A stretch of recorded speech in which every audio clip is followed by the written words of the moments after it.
1947. A mysterious flying object plunges from the sky and crashes in the desolate New Mexico desert.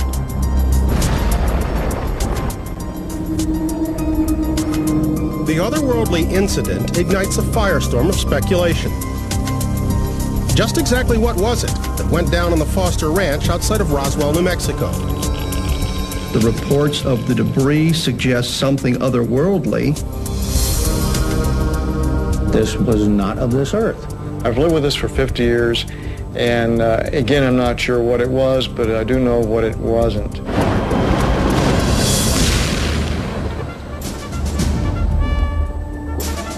Years later, an official government report attempts to put the matter to rest. The U.S. Air Force in 1994 said, everybody out of the way, we're going to investigate this. They did not research Roswell. It's a fraud.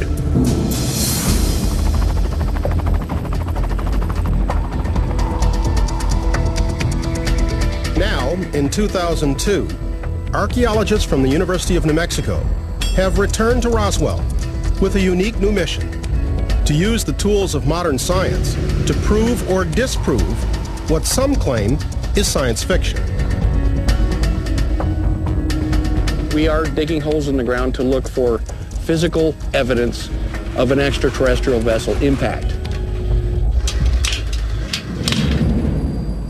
1,300 miles west in San Francisco, another researcher hopes that computer technology will decide once and for all who covered up the Roswell incident in 1947 and why. I think this is indeed the smoking gun of Roswell that confirms there definitely were bodies recovered at Roswell. I'm Bryant Gumbel. Stay with us for the Roswell Crash, Startling New Evidence.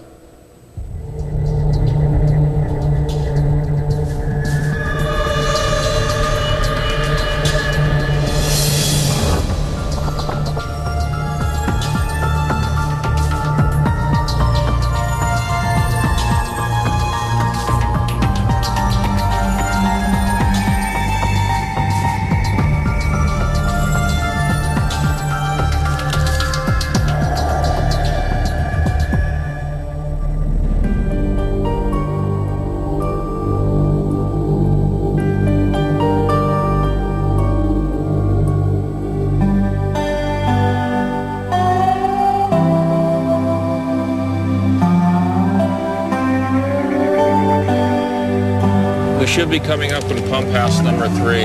Okay, that would be the pump and the windmill, and that's the water tank, I presume. That's it right there. That's it. All right. Yes, we make a right here. Okay, so we're going to right go down this road here. We're 9/10 of a mile from the debris field. The terrain is both beautiful and unforgiving. Hundreds of miles of desert scrub, sheep ranches, and the occasional tarantula. It's hard to believe that this remote stretch of New Mexico desert may hold the key to one of the greatest mysteries of the modern age. I think it's just over this rise. All righty. It's starting to look familiar.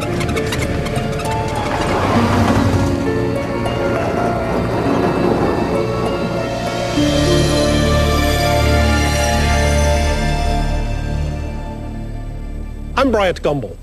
The Roswell crash has become one of the most enduring mysteries of the post-atomic age. The facts are indisputable. In July of 1947, something fell from the skies, raining debris over the Foster Sheep Ranch, 75 miles northwest of Roswell, New Mexico. In a matter of days, that tiny cow town was awash in rumors of a crashed alien spacecraft. Though the U.S. government has repeatedly declared the case closed, a small group of dogged researchers have refused to let Roswell die. They're turning to modern technology and science to try and solve a mystery that's more than half a century old. Tom, I can't believe you brought me here. We're here. Investigator Tom Carey is one man who's keeping his Roswell files open. Over the last 12 years, Carey and his research partner, Don Schmidt, have interviewed hundreds of first and second-hand witnesses. Carey and Schmidt have concluded that there is more than one side involved in the Roswell crash. The main focus of the dig is the debris field, some 75 miles outside of Roswell. There are 3 sites. I'm standing in the middle of the so-called debris field, where we believe the vehicle, whatever it was, exploded and rained debris down on this pasture. And it's for this reason that we're conducting our archaeological dig at this site, because we stand to gain the most benefit from our efforts.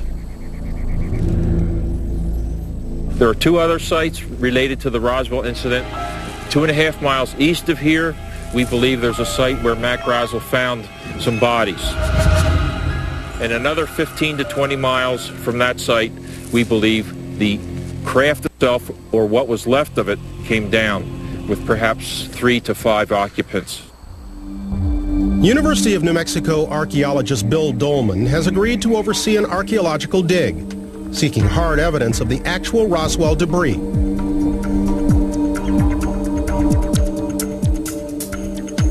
You could call it forensic science fiction. Everybody seems to agree that something happened in 1947 and that it involved a crash that left a mark and created debris. And there are many, many, many, many stories and many, many, many, many variations on those stories. The role of science in addressing this question really comes down to finding physical evidence. I can't say that enough times. Phase 1 of the dig involves laying out a precise grid for the excavation site. Dolman and his team base their coordinates on research from Tom Carey and Don Schmidt, who have walked the site with witnesses and logged hundreds of hours of testimony. Any crash investigators would suggest that no matter how top secret, no matter how secured a crash site, there will always remain pieces of debris, rivets, shards of material, something that decades later, archaeologists could go to the site and find evidence of. I have no doubt that if there is an impact place and it is located, that science and scientific methods can find physical evidence of an impact.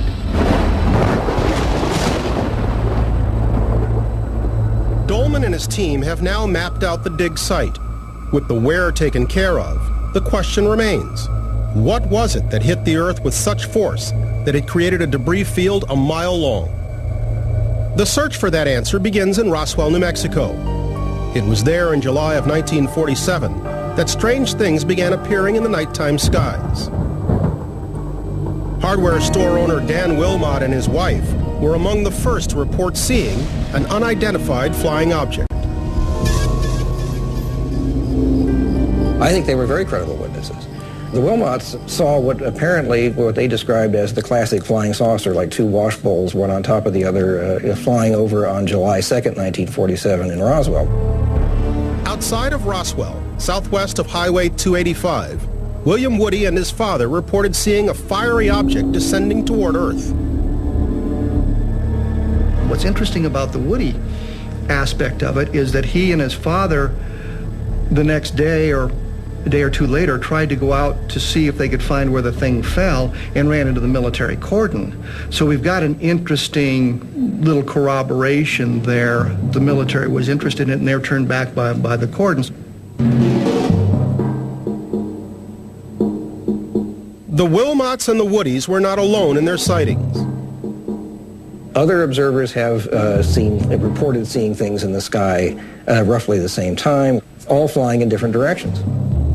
People driving down the highway from Vaughn and from Santa Fe coming towards Roswell saw the thing disappear behind the hills out there, about 35 miles north of town, then to the west, a series of little rolling hills.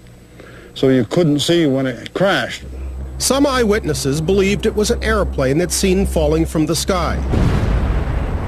But there are no records of any airplane crashes outside of Roswell for that weekend in 1947. There's absolutely no doubt in my mind that what crashed outside of Roswell was an extraterrestrial craft.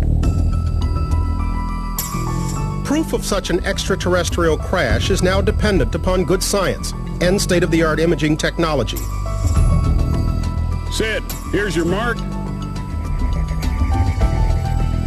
On day 3 of the dig, geophysicist David Heinemann oversees an electromagnetic conductivity study at the Foster Ranch. This is hardly my normal run-of-the-mill piece of work. I usually work supporting engineers and scientists or geologists on a piece of civil work or looking for groundwater. This job is challenging. It pushes my art and my science and gives me a chance to exercise an open mind. Heinemann and his assistant conclude their investigation by tracking the field with a metal detector. The metal detector registers an unusually high number of strong hits that could be debris. But Heinemann is still skeptical. It would take more than the stories of well-intentioned eyewitnesses. I believe that finding a piece of material, an actual piece of debris, which lacked other explanation, would be very powerful. When the Roswell Crash, Startling New Evidence returns, Heinemann's study reveals hot spots in the debris field that may be evidence of an extraterrestrial crash. And new Roswell witnesses share their stories of that famous night in '47 and its 55-year aftermath. It was a gray, but it was a weird gray. It was nothing I'd ever seen before or ever have seen since. We loaded it, and the 3 MPs come inside the airplane and got on top of that box. And we took off and flew it to Fort Worth. I wanted to get my retirement in. I didn't want to get kicked out or didn't want to go to Fort Leavenworth. So I kept my mouth shut about all this. The Roswell Crash, Startling New Evidence, will return in a moment.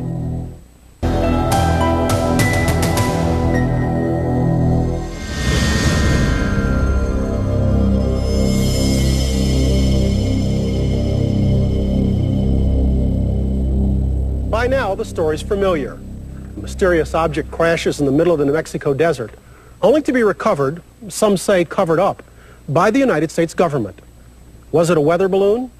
Was it a Russian spy plane? Or was it, as many people claim, an extraterrestrial spacecraft?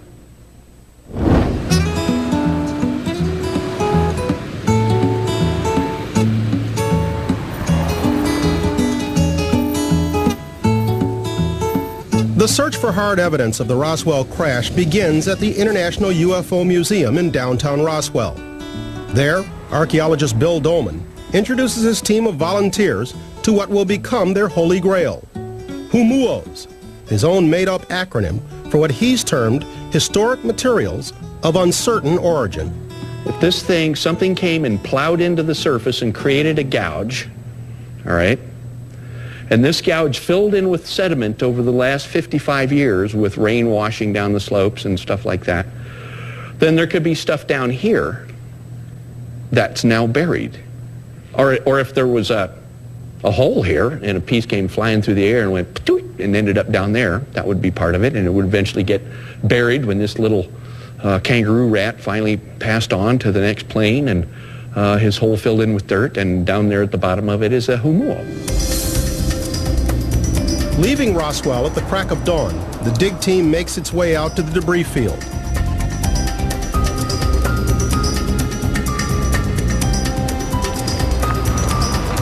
The pasture where ranch foreman Mac Brazel found a field of otherworldly debris 55 years ago.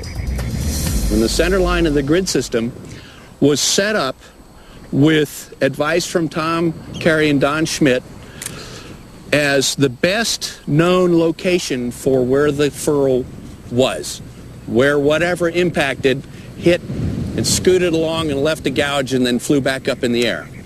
Tom? The furrow's up there. The red flag. Right. It comes down this way. And it comes down through here. So the trajectory was... Elsewhere on the dig site, David Heinemann's electromagnetic conductivity study has revealed 2 notable anomalies, areas that show strikingly unusual soil characteristics. The anomalies are located right where witness testimony placed the gouge created by whatever crashed here in 1947. The red colors represent high conductivity. That's likely to reflect any subsurface features that might be the gouge or furrow that we're looking for. And so our plan is to begin with targeting the two major anomalies with test pits that you're going to be digging today and continuing to dig until you fall down.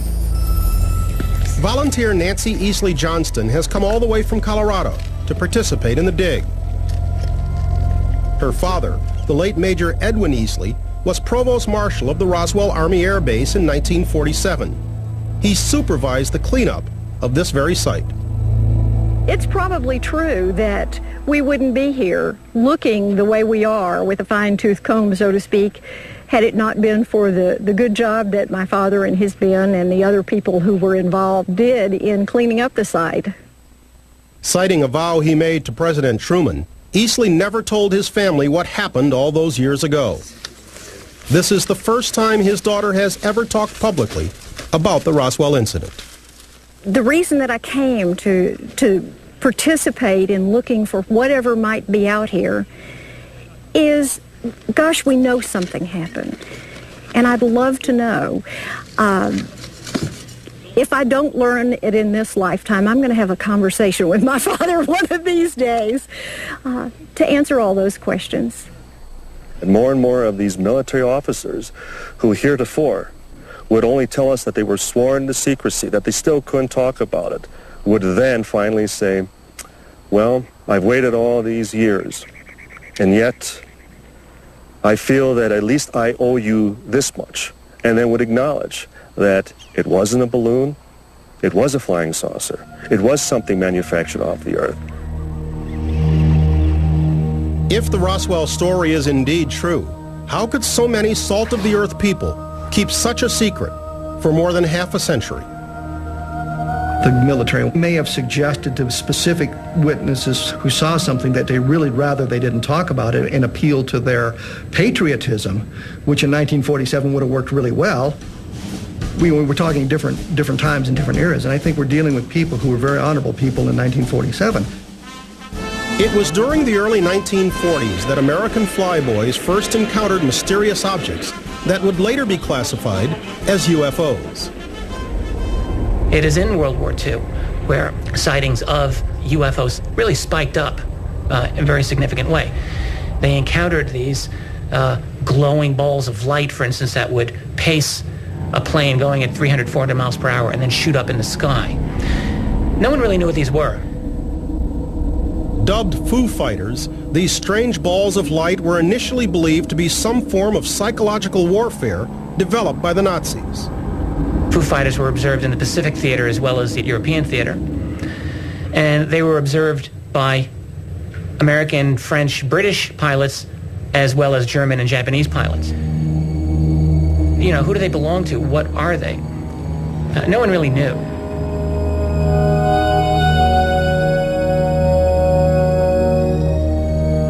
These encounters didn't end with the war.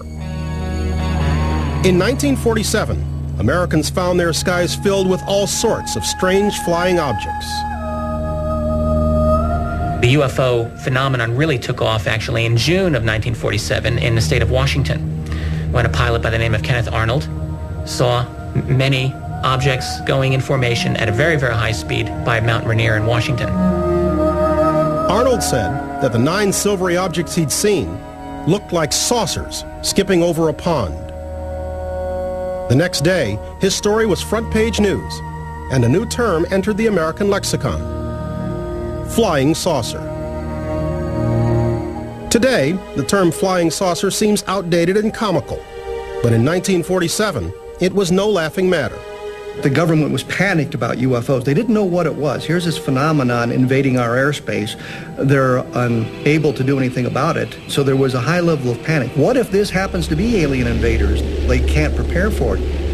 The UFO problem has had very significant national security implications. You can look at other incidents regarding UFOs in the military in the 1940s. For instance, airspace violations over very sensitive places, including the Oak Ridge nuclear facility in Tennessee. You know, I don't know about you, but I would want to know what was invading my airspace. And you know what? They did want to know. And we have FBI documents that confirm tremendous interest by the Atomic Energy Commission, by Army intelligence. Following the Kenneth Arnold incident, UFO reports poured in from all across the nation. Many of these originated in New Mexico, and for good reason. New Mexico's skies were prime testing grounds for the Army's top-secret weapons. New Mexico was the hotbed of all military activity. There was more atomic research here, all of the V-2 German rocket testing happening just about an hour west of this very site, ongoing atomic research at Los Alamos, and the first atomic bomb squadron headquartered at Roswell. I mean, this was the unit, the squadron, that had dropped the atomic bomb.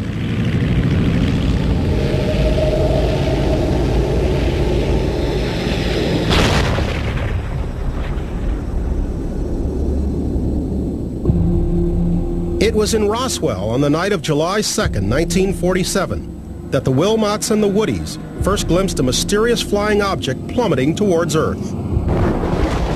75 miles northwest of town, rancher W.W. Mac Brazel awakened to an ear-splitting explosion. The next morning, he mounted up his horse and set out to investigate. The plain-spoken 49-year-old cowboy had no idea that he was about to ride into history and into one of the most perplexing mysteries of the 20th century. The Roswell Crash, Startling New Evidence, will return in a moment.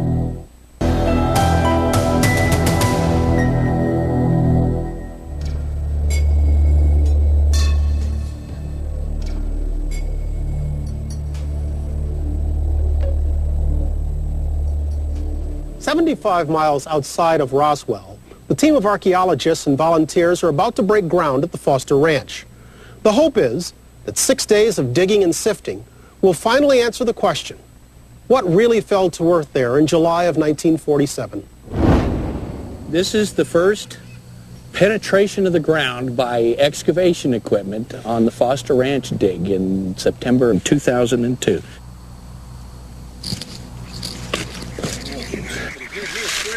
Okay, dishpan. And you find weird-looking things and you put them on the side. The land that Dolman and his volunteers are excavating hasn't changed much since 1947.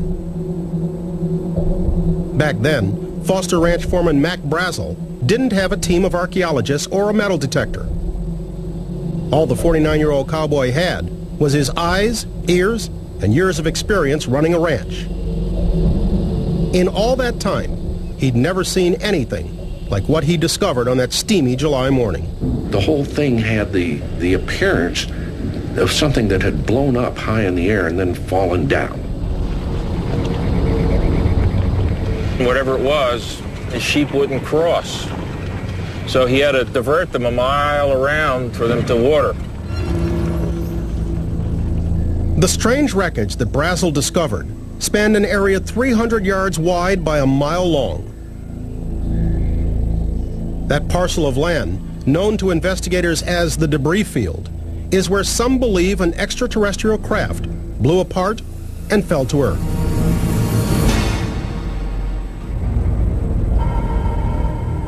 At the time, Mac Brazel didn't know what to make of the rubble that was strewn across his ranch. He grabbed some smaller pieces of the material and showed it to some neighbors. Like Brazel, they'd never seen anything like it. It's a piece of what we call memory metal. You can't cut it, scratch it, burn it, or deform it in any way. It will always return to the flat surface. Brazel would visit one of his neighbors at that time, Sally Tetralini. And as he would pull from his leather chaps a piece of that very material, and before her eyes as he would crumble it and open his hand and back and forth, and she would watch as it would always smooth right out.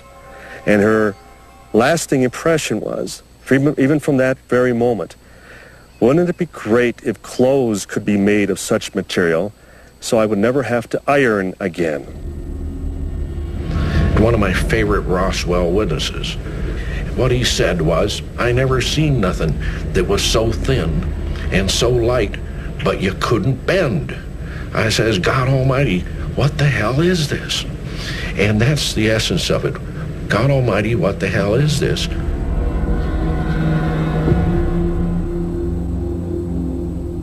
That night, Brazel dropped into a local bar and once again shared the tale of his extraordinary discovery. His buddies there told him of the recent wave of UFO sightings.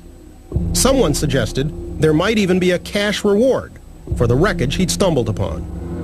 I think Mac was just a plain, straightforward cowboy who thought he found something unusual and who may have had some hope for a reward, because at that time, with all of the excitement during the initial flying saucer flap, something like $3,000 total was being offered for physical evidence of what these flying saucer things are. So he was probably motivated by that and just basic patriotism to bring this stuff in. What blows the lid completely off this is when the rancher, Mac Brazel, comes to the Chavez County Sheriff's Office, reports to Sheriff George Wilcox that there's this huge debris field of unknown origin that he cannot identify. While Brazel was at the sheriff's office, a call came in from Roswell DJ and newsman Frank Joyce. It was a slow news day, and Joyce was looking for a scoop. The sheriff puts a man on the line, and it turns out to be W.W. Brazel. He's quite upset, and as the conversation went along, there were some rather sensational subjects came up, and I ultimately recommended that he go to the Roswell Army Air Force Base and give this information to those people, as they were flyers and would know what to do about anything that flies. Colonel William Butch Blanchard, the commanding officer of the Roswell Army Air Base, ordered Major Jesse Marcel to investigate Mac Brazel's discovery. Jesse Marcel Sr. had a very important job. He was the staff intelligence officer of the 509th Bomb Group, which was the only atomic bomb delivery unit in the whole world. It was his job to investigate aircraft accidents or anything of that nature. So it was not unusual for him to be called out for field duty. Major Marcel and Captain Sheridan Cavett traveled to the Foster Ranch and spent a day gathering the strange wreckage. Marcel was so intrigued by the debris that on his way back to the base, he stopped by his home to show his family what he'd found. My dad came into my room very excited, and he wanted to show us some material that he'd found. I think the inclination or intimation there was this was part of a flying saucer. Out of all the debris that I saw that night, the strangest thing that I recall seeing was the beam or the I-beam. Years later, Jesse Marcel Jr. commissioned an artist to recreate the mysterious I-beam. I recall picking it up like this and looking at the inside surface and seeing the symbols. The color, the purple-violet hue. I have not seen anything that looked like that before nor since. The strange hieroglyphic-like symbols left the Marcel family with the eerie feeling that something extraterrestrial had indeed crashed outside of their small New Mexico town. Had a flying saucer really fallen into the Army's hands? And if so, what were they going to tell the American public? When we return, archaeologists take extreme precautions to ensure the integrity of the dig site. If debris comes out of here, we don't want anybody to say that the site had been salted. And relatives of Roswell witnesses come forward to share their stories. My niece kept asking him, well, Pappy, what did you see out there? What'd you see? What'd you see? And finally he said, creatures. The Roswell Crash, Startling New Evidence, will return in a moment.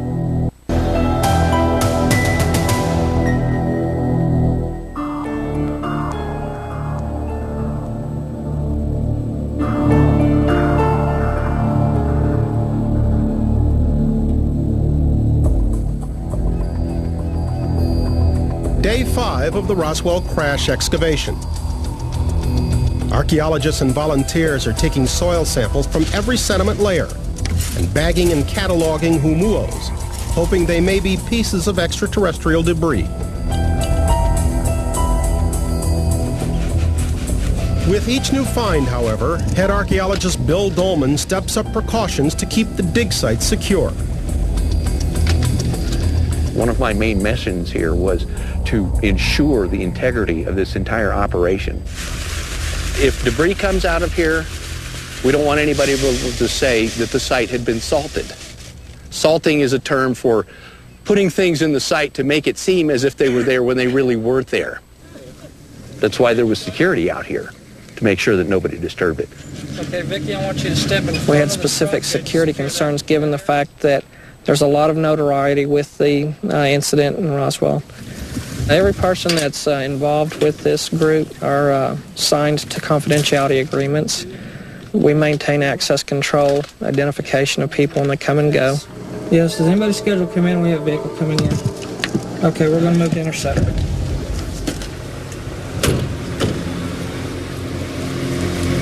You guys have permission to be out here? Yeah, we're the photographers. You have some identification on you, sir. All right. You have a photo ID. You need something with your picture on it.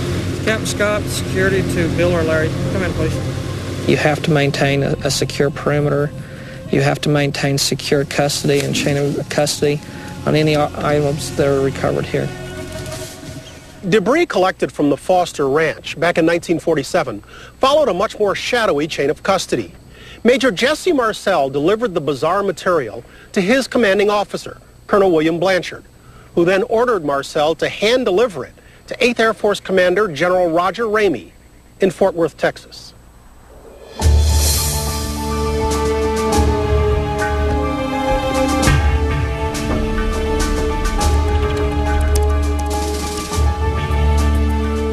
Robert J. Shirky, Assistant Group Operations Officer for the 509th Bomb Group, received Blanchard's B-29 requisition. On the day in question, Colonel Blanchard had come into operations office and asked, "Where's my airplane?" And I told him, and I said, "It's parked right out on the ramp." And it was a B-29. That he stepped back in the doorway and waved his hand and said, "Come on through." Major Marcel was one of the people coming through holding a box that had some aluminum-type looking pieces of metal. And in the corner of his box was one of the I-beams that everyone talks about.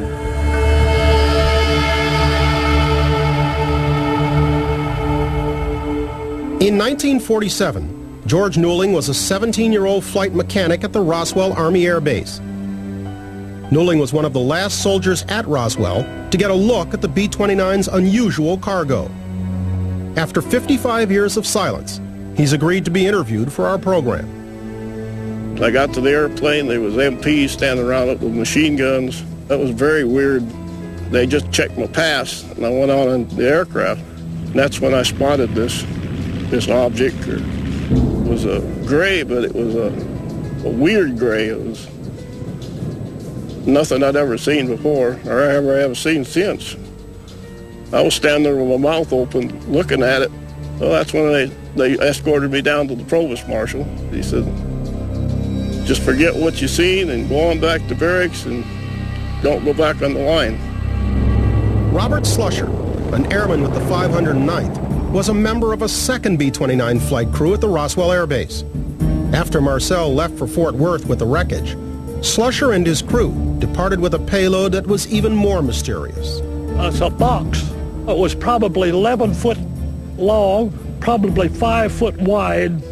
We loaded it, and the 3 MPs come inside the airplane and got on top of that box.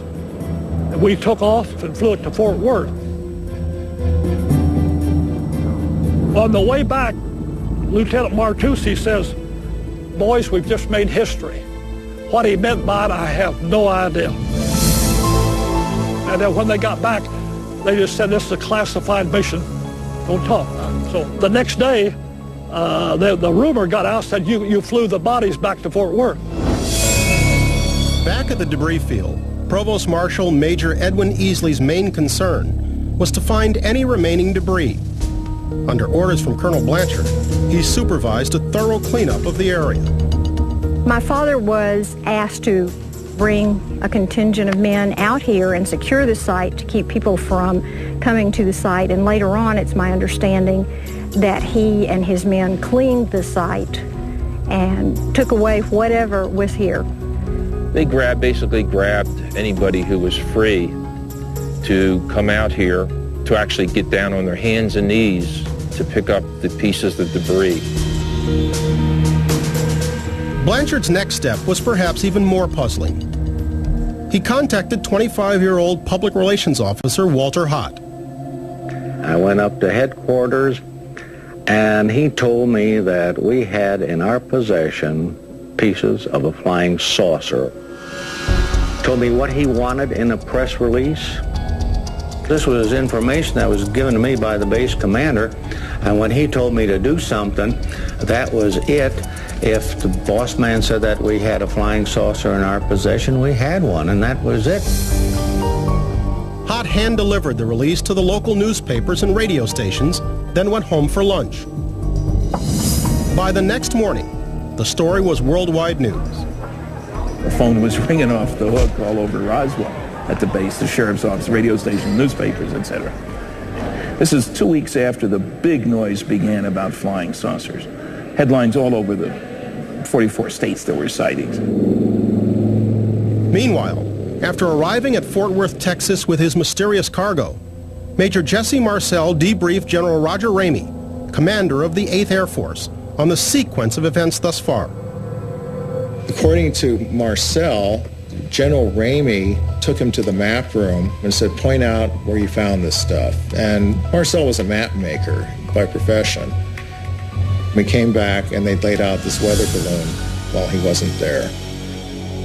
He was taken completely by surprise. He didn't realize that they were going to pull this switch on him. Ramey had gotten a call from a general at the Pentagon to get the press off their back. And Ramey had come up with the idea of substituting wreckage from a weather balloon.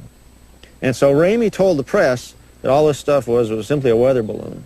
And that was what most of the press published the next day. They never saw the real material. The real material went on to Washington at that time. So Marcel is ordered to pose with the substituted radar reflector balloon. So the first press release that it was a flying saucer, and 6 hours later, we're sorry, ladies and gentlemen, it's just a weather balloon. The question is, which press release is the true story? The next day you had stories like Ramey washes out Roswell saucer, or words to that effect. By the time Marcel returned home to his family, Ramey had made his orders clear. When he came back in, he was very serious about never describing this again. Treat this as a non-event, didn't happen. Don't talk about this with your friends. Just don't let them know anything at all unusual happened, which, of course, I obeyed. We didn't even discuss it amongst ourselves for quite a while. When we return, the Roswell case goes underground, only to resurface with more tales of government cover-ups, disappearing records, and alien bodies.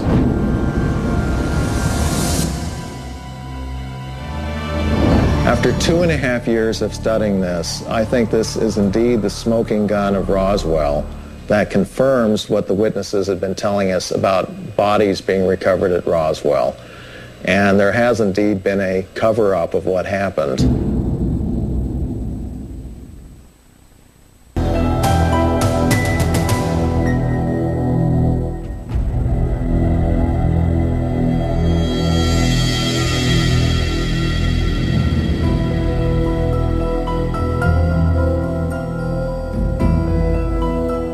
Just a weather balloon. That was the U.S. Army's official explanation for what crashed outside of Roswell, New Mexico in 1947.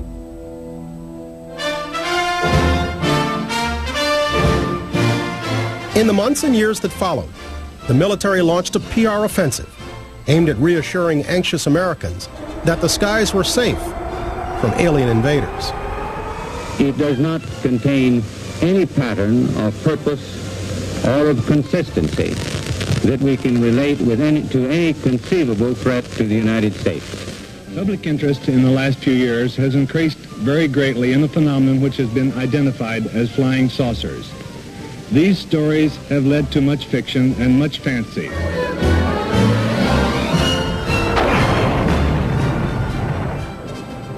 At the time, no one questioned the military story.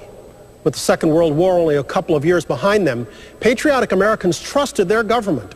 If Uncle Sam said there were no UFOs, there were no UFOs. If it was indeed the crash of an extraterrestrial spacecraft, why was the government going to such great lengths to cover it up? Let us hypothesize that the year is 1947 and that your name is Harry Truman. And let us further hypothesize that your military somehow obtained crash wreckage of some kind of technology that wasn't your own and that wasn't Soviet. The question is, what would you do about it? Well, we know in 1947, for instance, that the U.S. had a monopoly of nuclear technology, of working atomic bombs, and we know that the entire world was hammering at the door of the United Nations to get the United States to make atomic technology public, that is, to put it under the control of the United Nations. The U.S. response to that was absolutely no way are we going to share nuclear technology with anyone. If they're not going to share nuclear technology in 1947, what on earth are they going to do about something as exotic as alien technology? Well, I think the answer would be clear. You would make it so secret, you would in a sense almost keep it secret from yourself.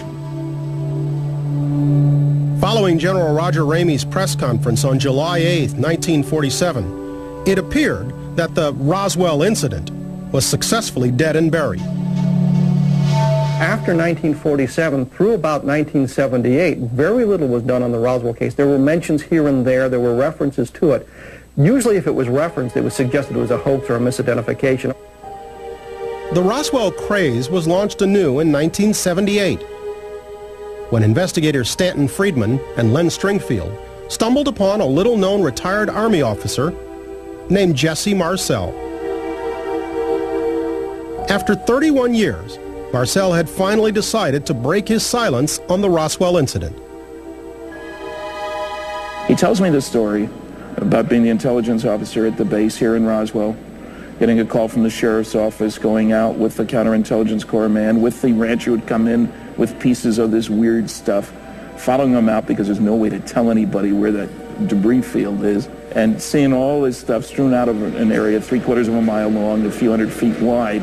One thing I was certain of, being familiar with all air activities, that it was not a weather balloon, nor an aircraft, nor a missile. It was something else of which we didn't know what it was. They were just fragments strewn all over the area, so we proceeded to pick up the parts.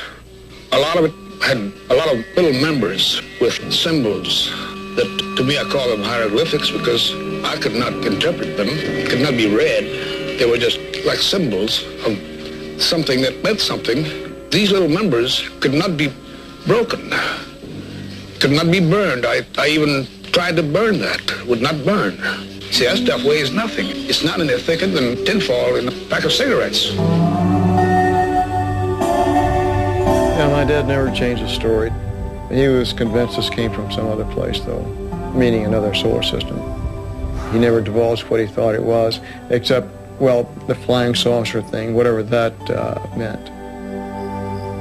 By the time Marcel went public with his story in 1978, many of the key witnesses in the Roswell mystery had long since passed away. Rancher W.W. Mac Brazel, the man who led Marcel to the debris field, died in 1963. Despite Brazel's death, his story lived on, thanks in large part to other witnesses, like Frank Joyce. In the late 1970s, Joyce first elaborated on Mac Brazel's role in the Roswell incident. Joyce told investigators that within a day or two of Brazel finding the wreckage, the rancher changed his story after being detained by the military for several days. He comes into the station and he said, "We've discovered that this was a weather balloon." He said, I was told to come and tell you this story, or it would go hard with me, meaning him, and then I advised him that they couldn't tell him what to do, that nobody is going to be able to put pressure on him. And after making my little speech, again in that very quiet voice, Brazel says, I'm not so sure of that. Joyce also claims that the cowboy found more than space-age debris out in the desert. The retired newsman says that Brazel saw dead alien bodies. I said this, he didn't. Little green men. And without me saying another word comes the quiet voice from the corner, they weren't green. So that was the first time that he really shook me on, hey, those bodies he's talking about must have been there.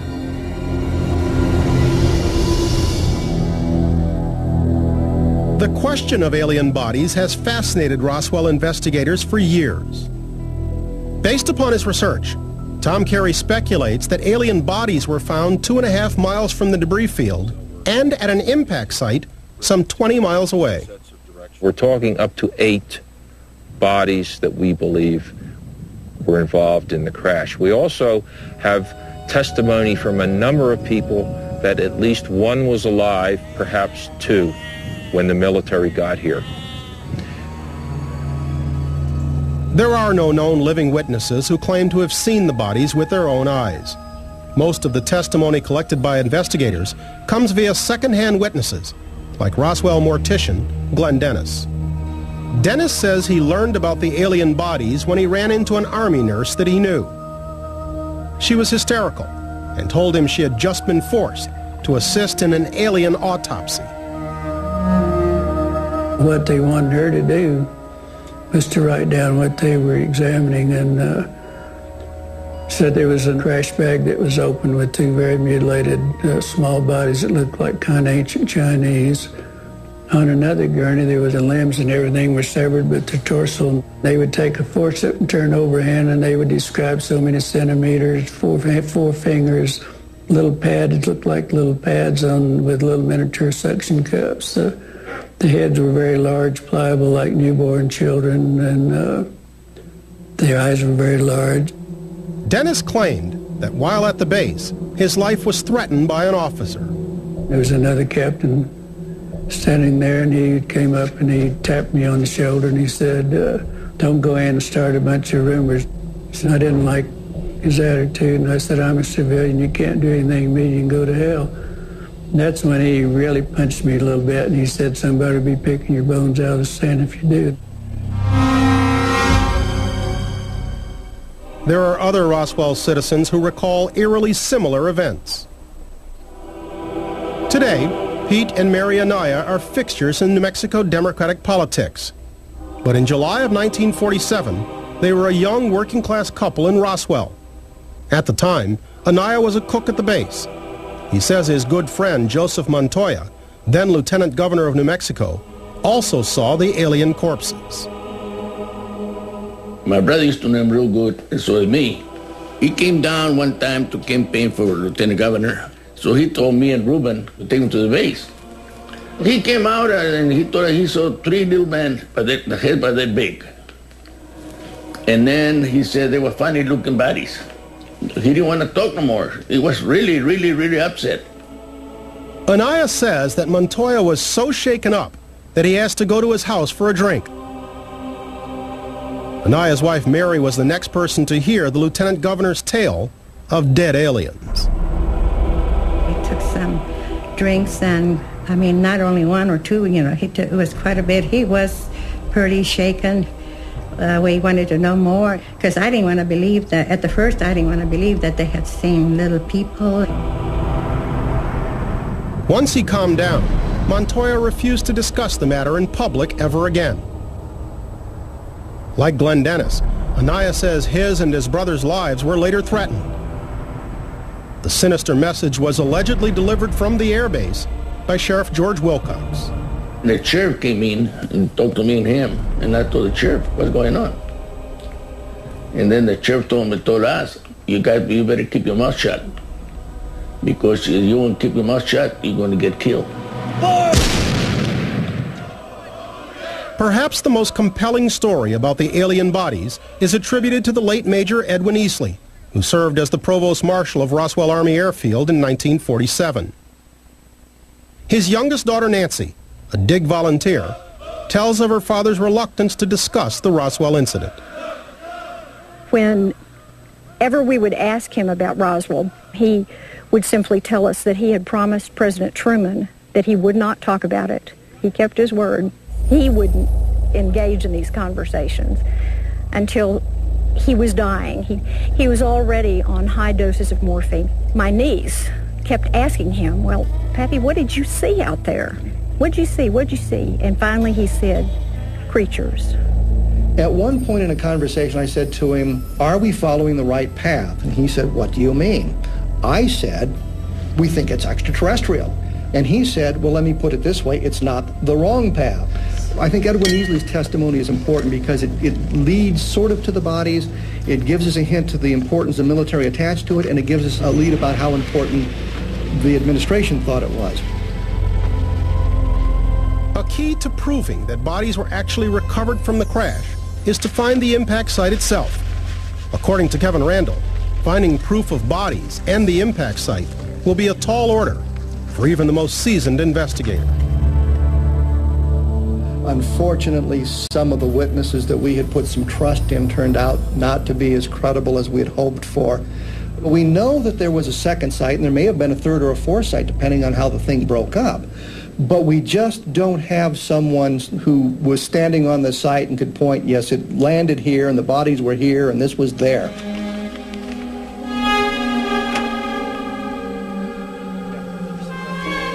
Don Schmidt and Tom Carey are determined to find the impact site. Today they'll take to the air in search of the final resting place of the ill-fated spacecraft. Don, it should be on your side when we get there. When we return, Schmidt and Carey continue their search for the infamous impact site and new tales of the victims of the Roswell crash. One picture showed 3 dead aliens laying side by side, apparently on some kind of a canvas or cloth, and showed 2 others standing side by side. I assumed they were the ones that lived. The Roswell Crash, Startling New Evidence, will return in a moment.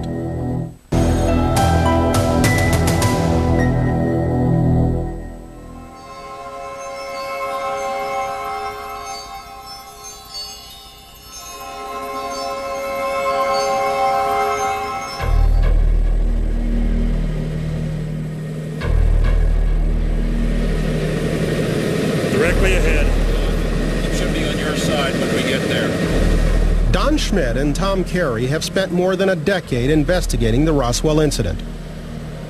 Today, they're looking for the final impact site, some 20 miles southeast of the debris field. So far, the going has been difficult. The range road should be to your right. We should actually see it circle south and then cut back. They are looking for a fallen windmill, an X that supposedly marks the spot of the flying saucer's final resting place. It was there that eyewitnesses claimed to have seen the deceased alien crew and a spacecraft that was mostly intact. The belief that this second site even exists is largely based upon the testimony of retired Brigadier General Arthur E. Exon.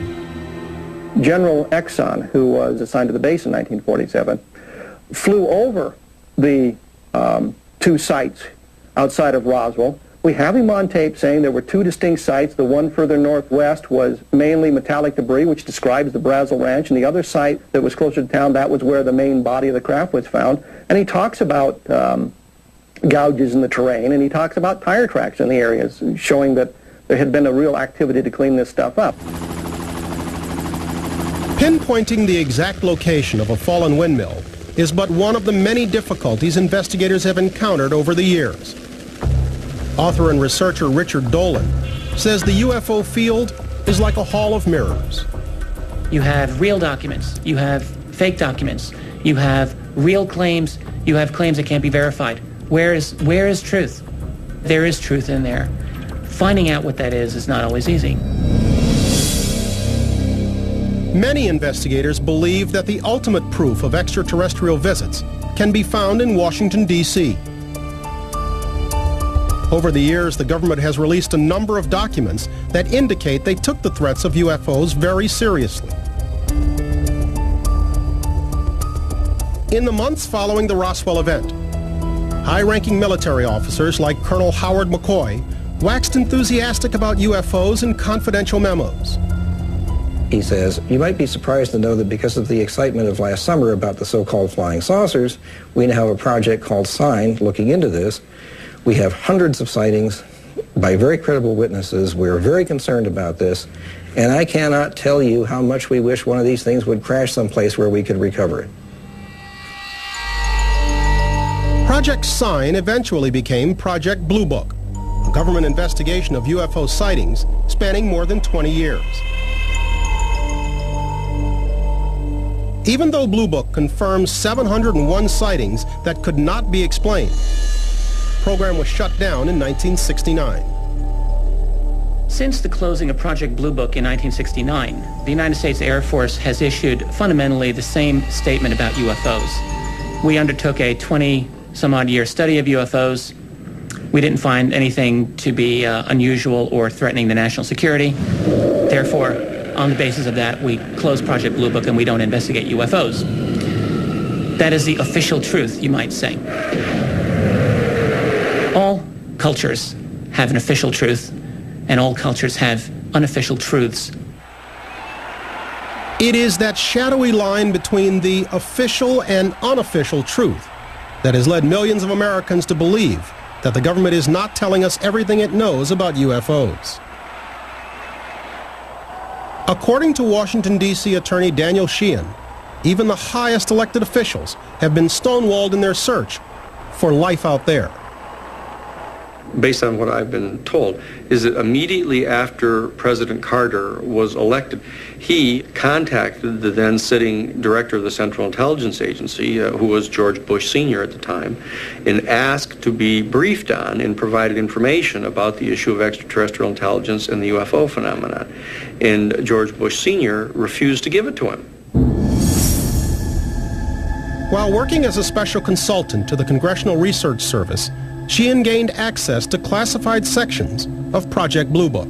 That's where I actually saw the photographs of, indisputably, a UFO craft that had crashed, and they had United States Air Force personnel in the photographs measuring it and taking photographs of it and everything. And I actually saw a close-up shot of certain designs, insignia that were on the side of the craft, some kind of hieroglyphics. Recently, Mo Cox, a retired United States Air Force sergeant, came forward claiming that he too saw classified photos from Project Blue Book. This is the only on-camera interview he's ever given. We were all top secret crypto cleared, and the information that we had in our heads would have been extremely valuable to foreign nations. Major took me back, opened the file cabinet. He said, look here. On the front of the drawer, it said Operation Blue Book. He said, this might interest you. In big old thick photo, Roswell, 47. One picture showed 3 dead aliens laying side by side, apparently on some kind of a canvas or cloth, and showed 2 others standing side by side. I assumed they were the ones that lived. According to Cox, the file also contained photos of the crashed spacecraft. Saucer, as they call it, was not round as it's been depicted in most cases. It was more egg-shaped front to rear, from what little I could see. The whole back right corner was missing, just a big nothing. I was counseled just before I retired that I would keep my mouth shut to what I knew, or forget it, I was Fort Leavenworth bound. I didn't want to go to Fort Leavenworth, so I kept my mouth shut about all this until, I guess about a year, a little better ago. I finally figured it's time somebody knew that it really did happen.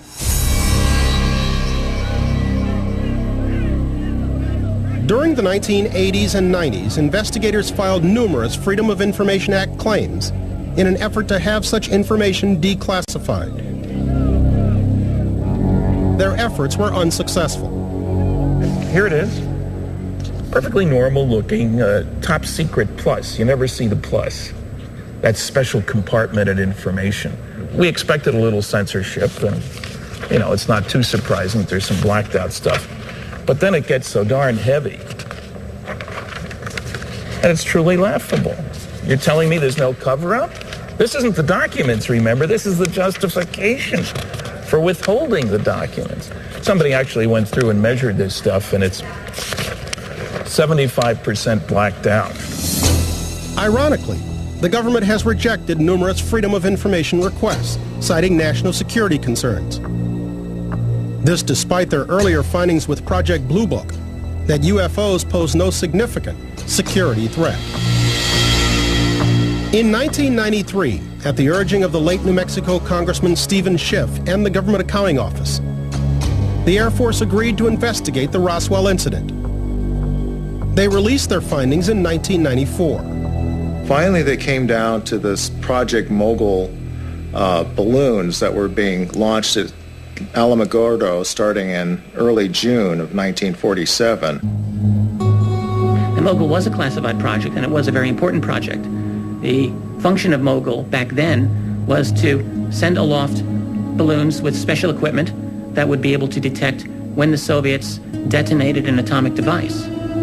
C.B. Moore was a physicist working on Project Mogul in 1947. We used a long train of about 28 balloons, and radar targets consisted of aluminum foil laminated onto a fairly tough parchment-like white paper, and they were deployed on sticks of balsa wood. Moore and his colleagues launched the first of these Mogul balloons on June 4th, 1947. They eventually lost track of the balloons. Moore believes they fell to Earth on the Foster Ranch, only to be found by Mac Brazel. I think this was some sort of comedy of mistaken identity. The people at Roswell had no idea what we were doing. The rancher apparently got the idea that he had recovered a flying saucer. Research scientist Dave Rudiak has a hard time believing that experienced military personnel would mistake weather balloons and radar targets for a flying saucer. The materials used in the Mogul balloon were off-the-shelf weather materials. This is a small weather balloon I picked up at a Army surplus store. And any child knows what a balloon looks like. And this mysterious foil paper that they made the radar targets from is the same stuff that Hershey had been wrapping their candy bars with since before 1920. It was a common consumer product for over 30 years before Roswell. And so unless the guys at Roswell never had candy bars or chewing gum, they would have been pretty familiar with it. I have a difficult time believing that Jesse Marcel, as the intelligence officer of the 509th Bomb Group, the only atomic strike force in the world at the time, was so incompetent that he couldn't identify weather balloon remains when he saw them. In 1997, the 50th anniversary of the Roswell incident, the Air Force issued its final word on the subject. The Roswell report, Case Closed, addressed the question of eyewitness reports of alien bodies. Their second final report was to deal with the bodies, and they came up with anthropomorphic dummies that they were using to test ejection systems and parachutes from high altitudes, which is fine, but the test didn't begin until 1953, 6 years after this event, so it makes no sense. So whom should we believe? Was it a weather balloon and crash dummies, as the Air Force has claimed? Or was it something extraterrestrial? Research scientist Dave Rudiak thinks he has the answer. A 55-year-old photo that he believes to be the smoking gun of the Roswell incident. This is General Ramey. In his hand, he's holding this message, which is so important. The image is of sufficient quality that we can read quite a bit of the message. And it tells a very remarkable story.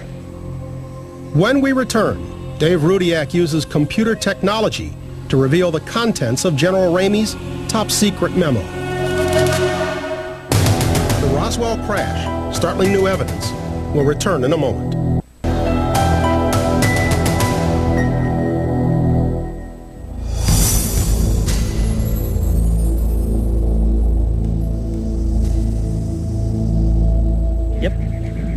Doesn't look like there's a two-track running up to it. Bill Dolman brings his crew out to examine a strange geological feature he's noticed just about a quarter of a mile from the dig site. And this... Jiminy Christmas. This feature behind us is very visible from the road. And probably the first or second day we were working out here, we noticed it on the side of the road and everything. Oh, what the heck is that? Well, this alternative furrow, I'm going to call it the alternative furrow, is 70 degrees east of true north. 54 degrees difference. Something disturbed the ground there in a wide enough area to initiate a 30-meter-long erosional feature. Then it wasn't a cow path, and it wasn't a two-track, and it wasn't a natural drainage because it doesn't go down slope. It cuts across the slope. We have an anomaly here. Dolman and his team map and measure the new anomaly for future study. Since it lies so close to the generally accepted location of the debris field, could the fading memories of now deceased witnesses have been off by a quarter of a mile or so? We came out here to investigate a furrow that nobody can see on the surface. One of the major questions we started with is, where is that furrow? And if they had taken me to this feature and said, this is the furrow, I would have gone, oh, yeah, there's something there. While you guys are getting ready to map this thing, I'm just going to cruise around here and see if I can find anything else. Okay.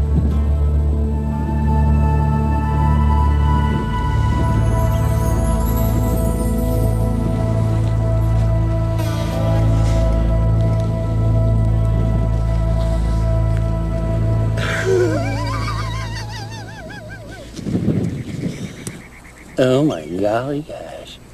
It's a freaking weather balloon. And I was just completely surprised and thought it was hugely ironic that right around the corner we have a furrow and a weather balloon. Dolman's discovery of a weather balloon might be more than just ironic. It could mean that the Air Force's original explanation of the Roswell crash was correct after all. Should the case ever develop that we would find anything conventional suggesting that it was part of the Air Force theory as to what actually transpired out here, we would first of all rely on the background, the experience of the archaeologists involved to establish the provenance of that material.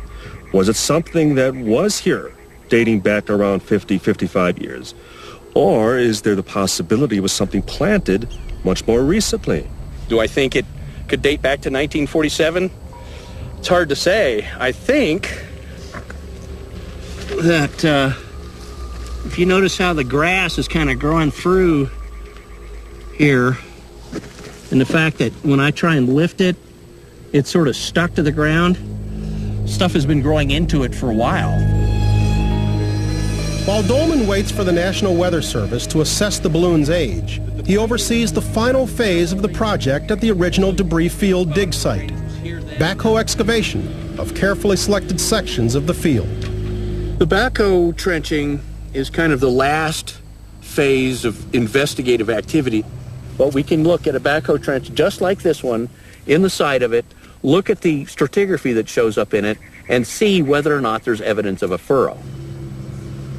We so far have found absolutely no evidence of the furrow. As the end of the dig draws near, scientists at Foster Ranch have yet to uncover definitive physical evidence of a crash. And even the most dedicated UFO researchers admit they've yet to get their hands on any solid proof that refutes the government's explanation of what happened at Roswell. I think we're back where we started. We're back to the original story. We're back to the Air Force's, the Army Air Force's reaction to what was found, which is all out of proportion for anything that would be mundane.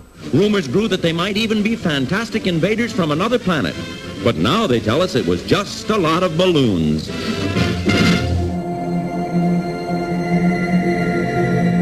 UFO researcher and author Carl Flock considers himself a former Roswell believer who has now become a skeptic. I'm very, very sympathetic with people who find it difficult to let go of Roswell, if you will. There is this kind of natural human tendency to begin to discount the things that you really don't want to hear and to emphasize the things you really do want to hear, and I kind of think of this as the will to believe, if you will. And I went through that with Roswell. Over the years, skeptics' arguments against Roswell have gained momentum, as some of the elements of eyewitness stories seem to have lost their credibility. With the passage of time, stories have changed, details have come back unconfirmed, and many hopeful researchers have hit dead end after dead end. So I got my heart broken a couple of times. Initially, I thought the people with the aliens rolling around in the dust were telling the truth. It hurt to find out they weren't. Perhaps the most disappointing witness is the late Sergeant Frank Kaufman. For years, Kaufman intrigued Roswell investigators with stories of strange objects appearing on military radar screens and deceased aliens found outside of a crashed spacecraft. When you start looking at the basic elements of the story that goes beyond the initial find of some kind of strange debris, they all track back to Frank Kaufman.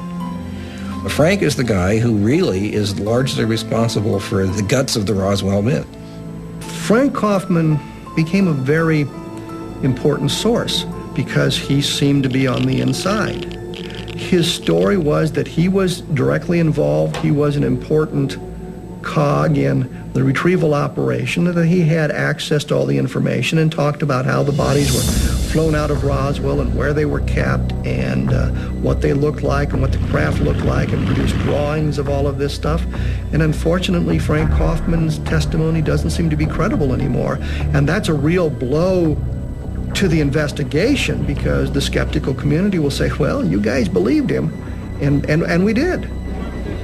Further blows to those seeking the truth about Roswell have been the hoaxes that have grown up around the incident, such as the Ray Santilli alien autopsy film, the so-called secret MJ-12 documents, the photographs that Penthouse publisher Bob Guccione bought for $200,000, which were later revealed to be photos of a prop alien from the film Roswell.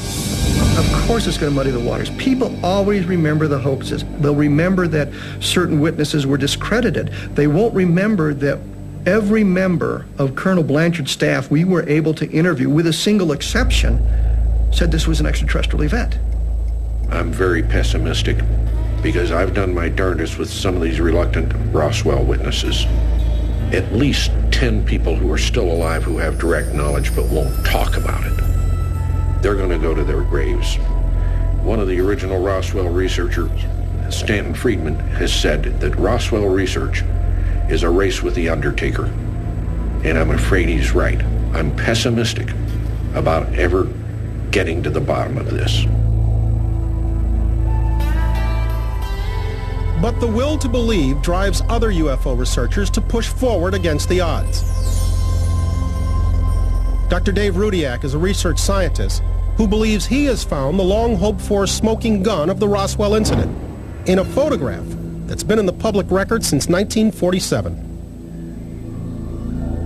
Even though I had believed that something very unusual had happened at Roswell, I was surprised at what I read in here. I wasn't expecting to see some of this stuff. Rudiak has spent the last 2 years using computer imaging to analyze what Roswell researchers know as the Ramey Memo. First, there was the Roswell-based press release. About an hour after the press release, General Ramey was already speaking on the phone to reporters in the Pentagon press room and saying it looked like a weather balloon to him and a radar target, and that is in fact what is pictured here. So they brought in the photographer from the Fort Worth Star-Telegram. He took 6 photos. 4 of the photos have General Ramey, and he's holding this message in his hand. In 3 of those photos, the message is turned away from the camera. In this particular photo, though, for some reason, it's facing the camera. And Fortunately for us, the image is of sufficient quality that we can read quite a bit of the message. And it tells, I think, a very remarkable story. During the GAO investigation, U.S. Air Force representatives claimed they tried to enhance this photo themselves. Their official conclusion was that even using state-of-the-art equipment, it was totally unreadable. This is the memo the Air Force said that their high-level government organization photo analysis lab could not read anything on. And if we zoom in here, you can obviously make out some of the words quite easily. Everybody sees this here. The two words here are weather balloons. These words are very important because it tells us that this is about Roswell, because Ramey's trying to sell a weather balloon story to the press. It's not his lunch order, it's not his laundry list, it's not Mrs. Ramey telling him to bring groceries home. All right. Rudiak's inquiry began by focusing on the most readable key words and phrases. Here's the word disc, and it's in quotes because there's a new use of the word, and they typically put the word disc in quotes. Another group of words that everybody sees are right here. It's Fort Worth, Texas. Another key word was identified, both by Rudiak and other researchers who have analyzed the memo. Up here is a key word that was picked out by the first group. They read this as victims up here. Here's a graphic of this keyword victims. These letters underneath are actual teletype font. I'm just assuming that we have these 4 letters. The question is how many words in the English language will fit that? And here they are. The only word that seems to fit is victims. So the word victims is critical because it's really the first documentary confirmation that there actually were casualties or bodies involved with Roswell. It's all been based on witness testimony up to this point. Rudiak believes that by piecing together the most legible words and phrases, even the simplest reading of the Ramey memo is incriminating. Of course, if you have this phrase up here, which is in the first paragraph, says, and the victims of the wreck. If there were victims, this can't be explained by a balloon crash.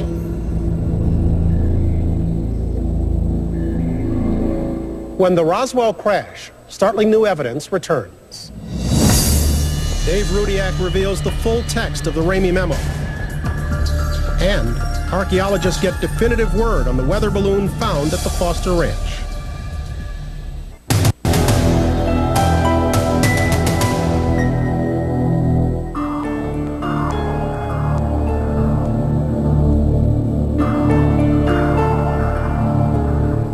As the sun rises on the final day of the Roswell debris field dig, a police escort leads 2 security vans into downtown Roswell.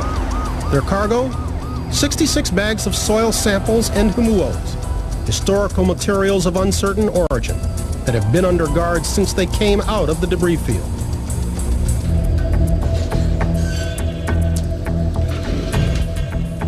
These samples and artifacts will remain locked in the safe of the Roswell Wells Fargo Bank until they can undergo extensive testing at a materials lab.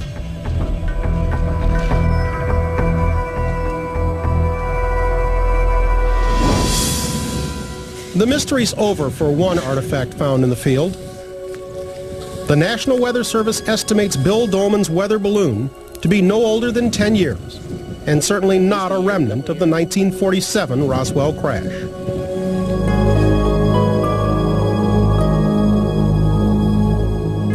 This is one of 7 known photographs that was taken at Fort Worth Army Airfield on July 8, 1947. This is General Roger Ramey seated here. Next to him is his Chief of Staff, Colonel Thomas Dubose, who later said that this weather balloon that they had displayed was just a cover story that they used to get the press off their backs.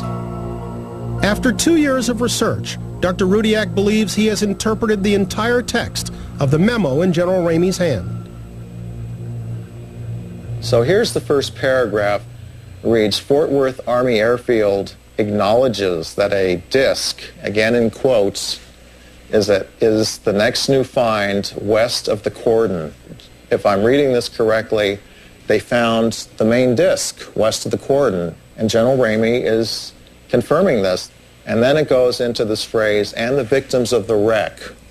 You forwarded to possibly the team, some sort of team at Fort Worth, Texas. So you have something in the disk, the aviators in the disk. They were going to ship them by a B-29 special transport, it's abbreviated as ST, or a C-47.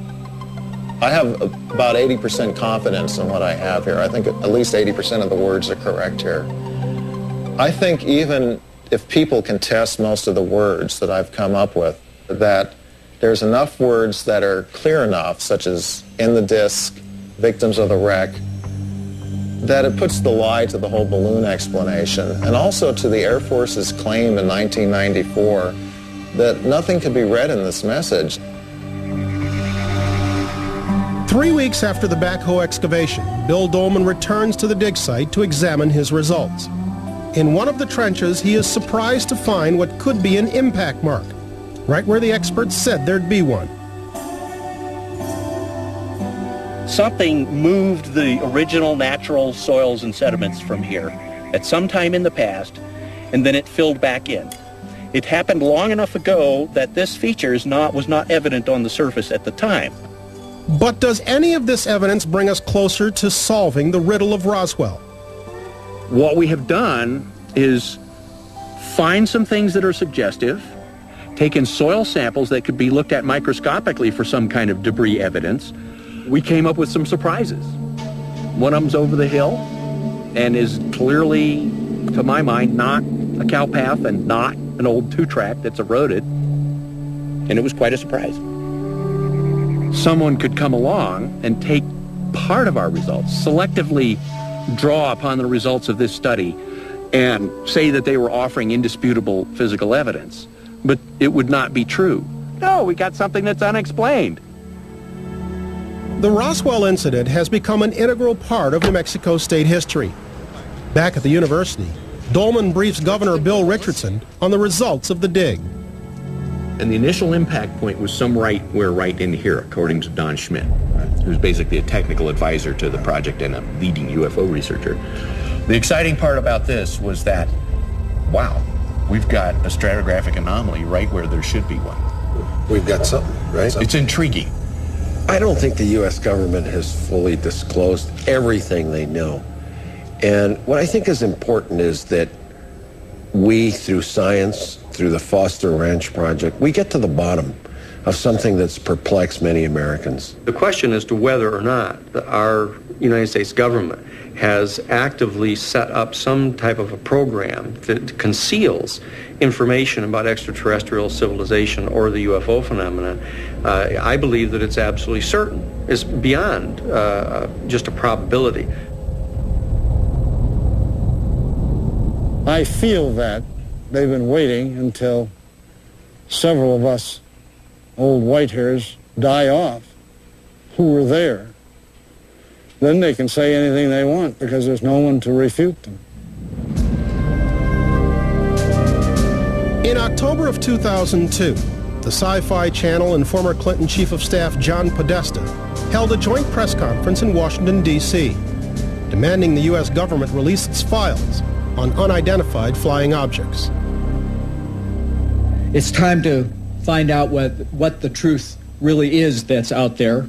We ought to do it really because it's right. We ought to do it because the American people, quite frankly, can handle the truth. And we ought to do it because it's the law. The Foster Ranch dig has been a symbolic first step, melding science with what was formerly pseudoscience, the hunt for solid evidence of UFOs on Earth. The team leaves the dig site with as many new questions as answers. Questions which are all the more poignant for those with personal ties to the Roswell incident. I think it's very important people know about what happened here in Roswell. It happened, and it was shielded and hidden. I want to know why. what happened. And that's what I want. When I'm birthday, 80 years old, I want to find out before I die.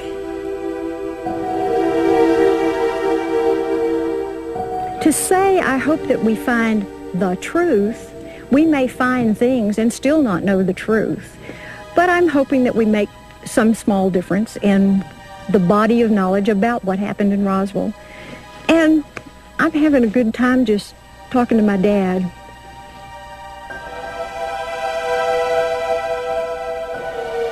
Our solar system is just a grain of sand tucked away in an out-of-the-way place in a very ordinary galaxy. What this has left me with is the knowledge that we certainly are not alone in the universe or even in our galaxy.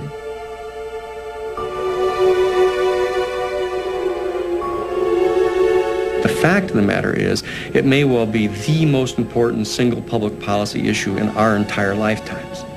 People just don't know it yet, but they will. I want our people to be prepared for this so that we can take our place as full and equal citizens in a galactic civilization.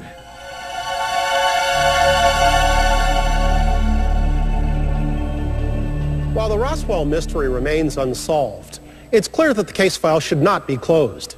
Dave Rudiak's reading of the Ramey memo indicates at the very least that the government hasn't shared all it knows about that night in July of '47. The Foster Ranch dig produced unexplained disturbances in the soil and 66 bags of unidentified artifacts, all of which cry out for further investigation. Log on to sci-fi.com for updates on that research.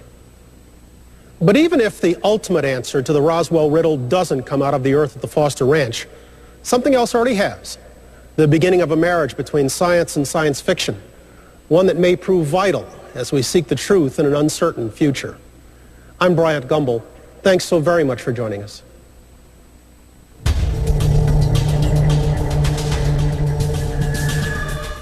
Next on Sci-Fi, Quest for Atlantis, Startling New Secrets. Peter Jackson, George Lucas, Steven Spielberg. Just a few who have taken us to worlds beyond our imagination. Discover what driving force inspired them to become the visionaries they are today. If I hadn't seen that movie, I wouldn't be doing what I'm doing today. Sci-Fi Boys premieres tonight at 11 on Sci-Fi.